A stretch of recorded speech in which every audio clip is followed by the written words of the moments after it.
Qu'est-ce qui peut motiver Dieu à permettre que ses enfants passent par des épreuves? Je pense que nous aspirons tous à nous retrouver dans la présence de notre Seigneur, dans son royaume, non? Mais si nous désirons acquérir le salut, nous aurons besoin pour cela de comprendre de quelle façon Dieu œuvre envers ses enfants, en saisissant qu'il peut permettre que nous puissions affronter des situations difficiles dans notre vie, ceci afin de nous garder humbles, car nous devons savoir qu'il ne s'associe pas avec des désirs tels que d'être vus, surtout dans le but d'être reconnu. Bien au contraire, il va agir dans nos vies afin de nous garder humbles, et cela parce qu'il connaît très bien la puissance de notre chair. Pour cela qu'il permet que nous fassions face à des épreuves, car son but principal est que nous puissions hériter de son royaume. Car n'oublions pas que Dieu résiste aux orgueilleux, mais qu'il accorde sa grâce aux humbles. En réalité, lorsque nous lisons l'esprit qui est communiqué dans l'Évangile, comme lorsqu'il donne l'exemple de Jean-Baptiste, son humilité, nous pouvons constater que ce qui motive Dieu à nous faire passer par des épreuves, c'est de nous emmener à entretenir notre cœur, à rester dans l'humilité justement. Et c'est dans ce sens que le Seigneur a dit qu'il est préférable pour nous de couper un de nos membres qui nous emmène à pécher plutôt que d'aller en enfer. Et si cela ne vous dérange pas, nous allons lire cette parole qui se trouve dans l'évangile de Matthieu, au chapitre 5 et dans le verset 29. Il nous relate que par conséquent, si ton œil droit te fait tomber dans le péché, arrache-le et jette-le au loin, car il vaut mieux pour toi perdre un de tes organes que de voir ton corps entier précipité en enfer. Nous devons vraiment saisir ce qui motive Jésus-Christ à communiquer cet enseignement, qui peut paraître légaliste, jusqu'à être démuni de grâce peut-être, et donc sans une once d'amour trop dur, trop sévère. Et je suis persuadé que personne d'entre nous ne s'est vraiment arrêté sur cette parole, non? Et si nous souhaitons vraiment comprendre ce qui motive Jésus-Christ à avoir enseigné cela, nous aurons pour cela besoin de lire cet avertissement qui a été communiqué par le Seigneur et qui est relaté dans l'évangile de Matthieu au chapitre 16, et dans les versets 24 à 26, qui nous dit « Puis, s'adressant à ses disciples, Jésus dit, si quelqu'un veut marcher à ma suite, qu'il renonce à lui-même, qu'il se charge de sa croix et qu'il me suive. Car celui qui est préoccupé de sauver sa vie la perdra, mais celui qui perdra sa vie à cause de moi la retrouvera. Si un homme parvient à posséder le monde entier, à quoi cela lui sert-il s'il perd sa vie? Et que peut-on donner pour racheter sa vie? Ce que nous devons retenir de cette parole, c'est que si nous souhaitons acquérir le salut définitif, nous aurons besoin pour cela de faire de Jésus-Christ le Seigneur de notre vie, jusqu'à même haïr notre propre moi, en étant animés par le désir de nous identifier pleinement à Jésus-Christ, jusqu'à ne devenir plus qu'un avec lui. Et si vous avez bien saisi les directives du Seigneur, vous avez dû comprendre que ce qui le pousse à permettre à ce que nous fassions face à des épreuves, c'est de nous emmener à dépendre totalement de lui. Comme un serviteur qui obéit aveuglément à son maître, sans considérer l'heure, les heures de travail ou tout autre aspect qui est centré sur lui-même, ou comme un soldat qui obéit aveuglément à son capitaine. Parce qu'il est évident que lorsque nos vies sont entre nos mains, comme dit cette chanson, nous ne faisons dans ce cas que des bêtises. C'est une expérience que nous vivons tous. Aussitôt que nous laissons dans le contrôle de notre vie, nous avons tendance à faire beaucoup d'erreurs. Parce que nous n'avons pas cette sagesse, ce discernement, ce contrôle de nous-mêmes. Notre chair est indomptable. Il n'y a que le Saint-Esprit qui peut nous emmener à la dompter et à l'emmener à obéir à Christ. Parce que ce n'est plus nous qui vivons, mais que c'est Christ qui vit en nous. C'est pour cela que le Seigneur dit que celui qui est en Jésus-Christ ne demeure plus dans le péché, parce que ce n'est plus son style de vie. Et cela vient de ce qu'il permet à Jésus-Christ justement de vivre pleinement en lui. Et pour comprendre ce que je viens d'exprimer, il faut lire cette promesse qui se trouve dans la première épître de Jean, au chapitre 3 et dans le verset 9, où il nous dit « Celui qui, par la nouvelle naissance, est devenu un enfant de Dieu, ne s'adonne pas au péché. Car le principe de vie qui est de Dieu a été implanté en lui et demeure en lui. Il est incapable de s'adonner au péché, puisqu'il est né de Dieu. » Cela ne dit pas qu'il ne pêche plus, mais ce n'est plus son mode de vie. Et ce que nous devons surtout comprendre, c'est ce qui motive Dieu à agir ainsi, c'est que nous puissions acquérir le salut. C'est le cœur de Dieu, c'est ce qui motive Dieu. Il ne veut pas nous donner des richesses ou des choses qui nous emmènent dans un état ou qui va nous priver de sa grâce, de son royaume. C'est comme nous, en tant que parents, nous n'allons pas donner un pistolet ou un outil dangereux à notre enfant s'il n'est pas en maturité de se servir de cet instrument. Je vais maintenant partager un point sur ce sujet, que vous aurez peut-être beaucoup de mal à accepter, mais c'est pourtant une vérité qui est biblique. En effet, il faut savoir qu'il peut arriver que nous ayons à faire face, nous aussi, avec nos démons, comme l'exemple qui nous est relaté par l'apôtre Paul, où il explique qu'il y avait un démon qui titillait son orgueil. Et l'apôtre Paul nous explique que ce qui est animé Dieu à permettre à ce mauvais esprit de le rendre vulnérable en le fragilisant était dans le but de l'emmener à garder cette humilité dans son cœur.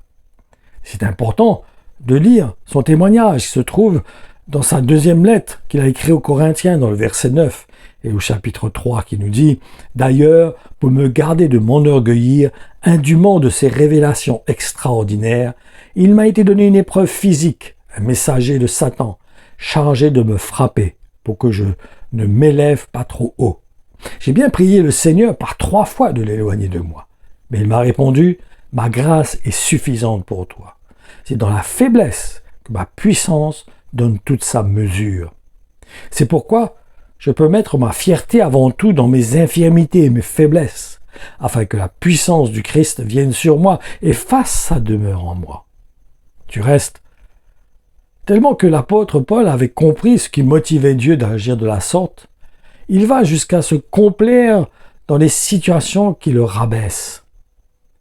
Il est important de lire cela, et c'est toujours dans la deuxième lettre qu'il a écrite aux Corinthiens, et dans le chapitre 12, mais le verset 11, où il nous dit que s'il parle de la sorte, c'était parce que certains chrétiens voulaient imposer leur ministère aux chrétiens par intérêt personnel pour des gains, en affaiblissant le ministère de l'apôtre Paul.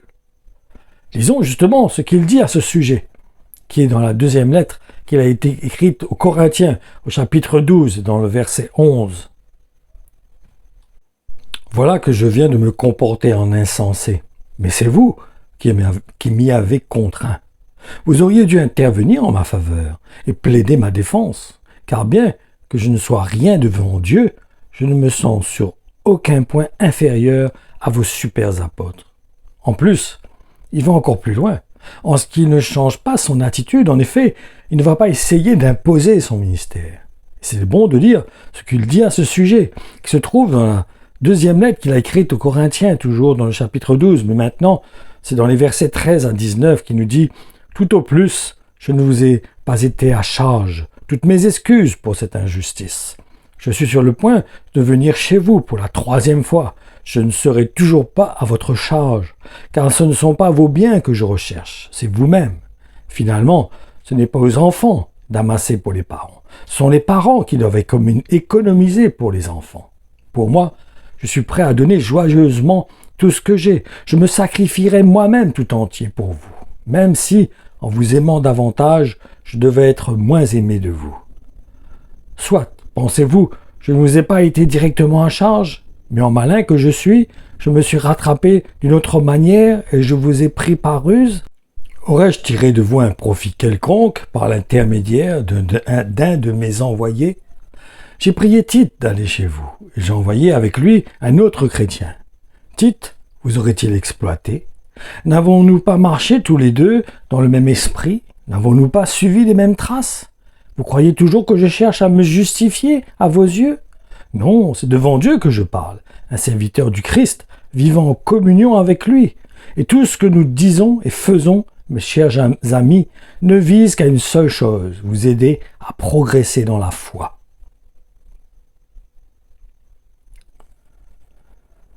Ce n'est pas le but de cette publication, mais je ne peux pas ne pas transmettre l'avertissement de l'apôtre Paul qui se trouve dans la deuxième lettre aux Corinthiens au chapitre 11 et dans les versets 13 et 14.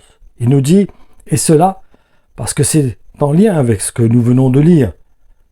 Donc il dit, mais il ne risque pas de le faire, c'est-à-dire d'annoncer l'évangile gratuitement, car ces gens-là sont de faux prophètes, des ouvriers malhonnêtes, déguisés en apôtres du Christ.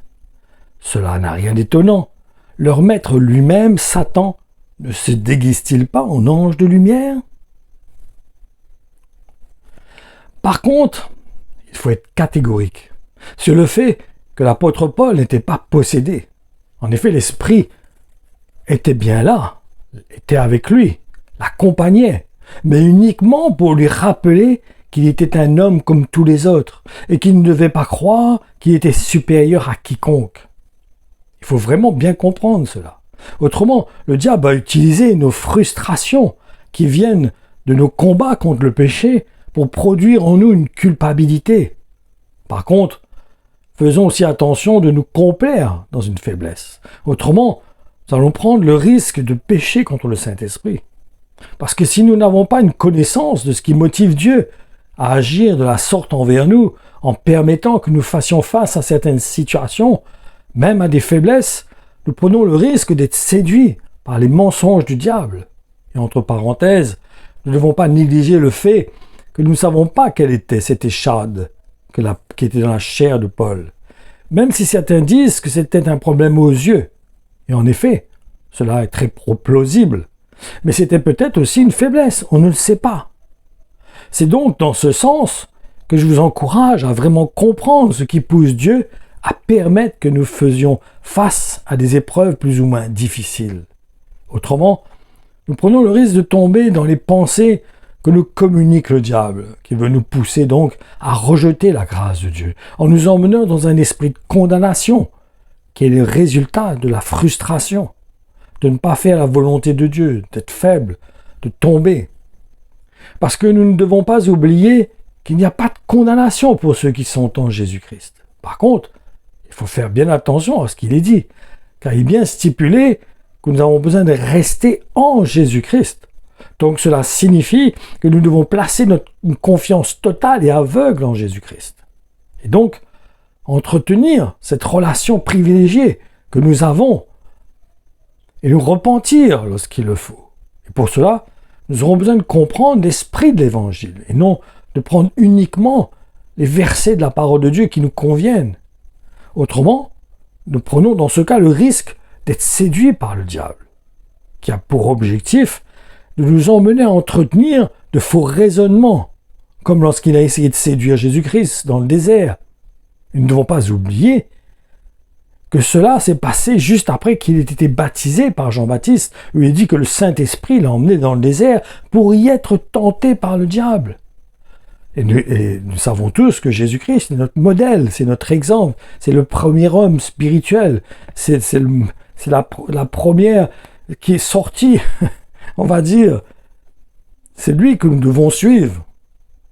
Et donc ma conclusion, nous avons besoin d'avoir cette assurance dans notre cœur, que tout ce qui arrive dans notre vie concourt pour nous emmener à nous retrouver dans son royaume. C'est ça ce qui anime le cœur de Dieu.